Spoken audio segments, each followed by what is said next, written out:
To the Electoral Finance Reform and Advanced Voting Amendment Bill.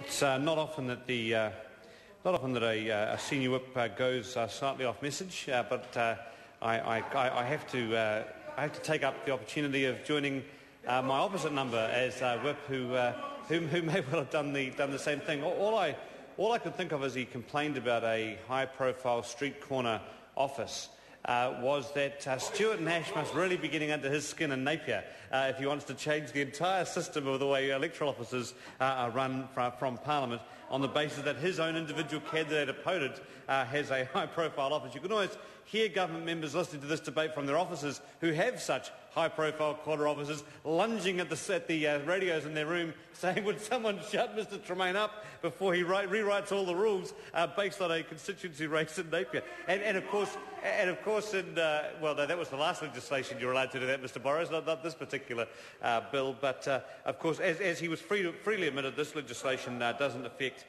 any of that whatsoever, and some of those issues around ownership of out-of-parliament offices are best dealt with through other vehicles, not particularly through this bill. Labor is supporting this bill to the Select Committee, sir, as the Honourable Leanne Dalzell, our spokesperson for electoral law, made very clear when she spoke.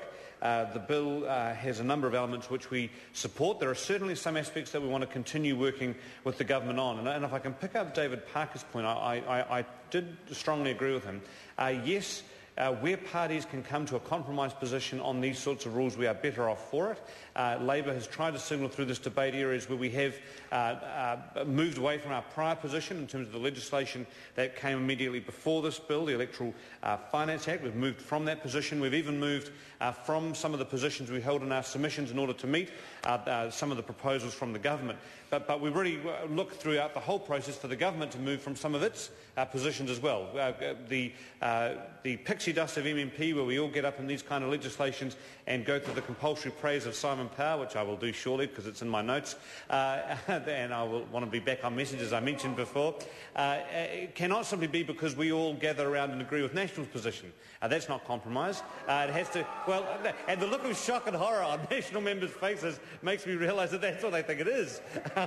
So I may have struck on a little point there, but I think the main point, sir, is that of course we want there to be consensus on that. Mr Tremaine made a very good point. He talked about the winds of political change, winds of political fortune changing, and indeed they have. In the Puritans who had MMP, the Labor Party has polled as high as 41% and been the major party in this parliament. We're now down at 34%, and in the opposition benches, the National Party, Mr Hayes thinks that with his prescient political predictions. I welcome them because I know the predictions he made about himself and what's happened, so I hope he keeps on making predictions about the opposition. And of course, he and I have a little bet on some of these matters, and I look forward to collecting one Sunday in November 2011, or even August, as some people say. But sir, the National Party on the flip side of that have been at a high of 45% at the last poll. They're leading the government now. But of course in 2002 they only got 20% of the vote. I know that was long before Mr Quinn was involved with the National Party. But, 2002, the member most certainly looks as though he was born in 2002. In fact, he looks as though he had enjoyed a very good 50th celebration by the time 2002 rolled around. So political parties on both sides have been up and down, have enjoyed electoral success and electoral defeat over that period. The National Party in 2002 relied very heavily on their parliamentary service funding for their campaign when Mr English was the leader. That is a matter of public record.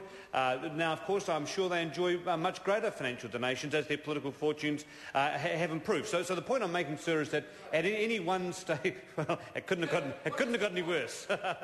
I mean, I think the National Party's largest corporate donation in 2002 came from the Clutha RSA, but I'm sure things have slightly improved since then. Some of the city branches might have got involved in that now. But the main point of this observation, sir, is to simply say that the laws have to work for parties in whatever situation they find themselves in politically. And that's where the area of compromise must be, I believe, reached. And one of the reasons the Electoral Finance Act was not successful is that it had strong opposition from the National Party, and I think the National Party made a deliberate political decision to make that law unworkable. And so through not cooperating with the law and through ensuring... No, I'm not ascribing... Anne Tolley says, I'm not ascribing blame, I'm simply saying that for a law to work, any law can be picked apart. I'm sure the Attorney-General would agree with that. Any law can be made as difficult as possible. And so what we need to have for the law to be effectively working is people accepting it. That's the point I'm making. And I recognise the fact National didn't accept the previous legislation. And of course that was born out of the fact that some events had happened before that I think privately a lot of National members would say they weren't comfortable with. But of course in here they can't do that. And there were things that took place around a third party.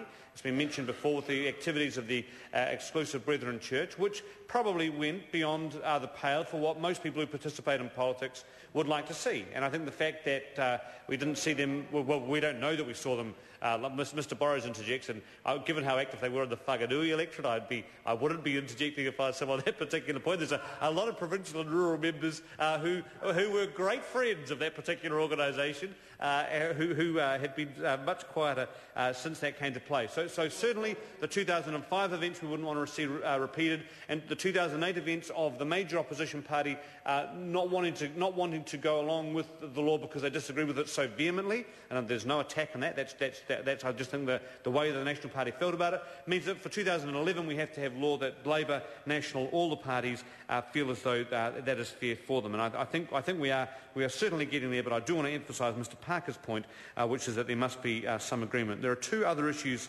sir.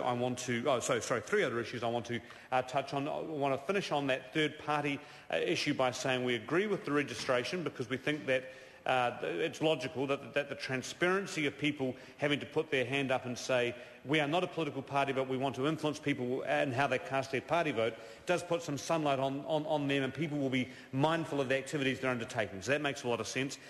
We have not got agreement on the fact that the amount they can spend is uncapped, and I think that does create a bit of an illogical difference where a political party's behaviour in a campaign where they're clearly seeking party votes in a certain direction is regulated and capped, but an organisation that sets up to overtly decide or to influence people about a party vote is uncapped. And I think the Royal Commission at the time said that there would be problems with a two-pronged system like that. I think there are, and I think the committee should look at that. And that shouldn't be too hard to reach compromise on, because under the old Electoral Finance Act, the cap was $120,000, which is quite a lot of money. And we've said as part of a compromise, we'll look for a higher figure if that's what we'll get consensus. But that is actually, when you think of it, a lot of money for an organisation who is not part of a political party to get involved in an election campaign to support a particular party.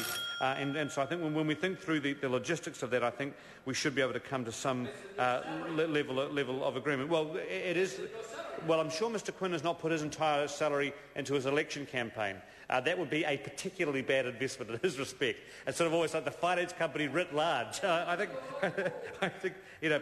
I think even funding his own deposit seems to me to be a bit of a waste of time. But however, it's a democracy, and people are free to do what they want with their money, and I'm sure he will once again subject himself to that. So the regulated period, Leanne Dalzell spent a lot of time discussing, and I think this is something we've got to get right. My understanding is that what we were asked to discuss at the Parliamentary Service Commission was around how, if an election was called within 3 months, members who had legitimately spent money from Vote Parliamentary Service on their parliamentary business work wouldn't be caught in the defined period for the election and have that spending count against their $20,000 cap.